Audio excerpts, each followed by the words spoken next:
Bismillahirrahmanirrahim.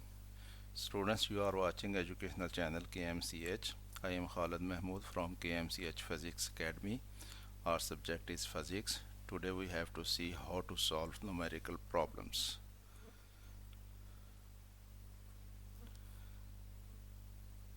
What do you mean by problems? Problems are practical applications of the theoretical knowledge of the subject in a real life situation. When a student after completion of his education went to a job, he has to apply his knowledge in solving problems faced in real life.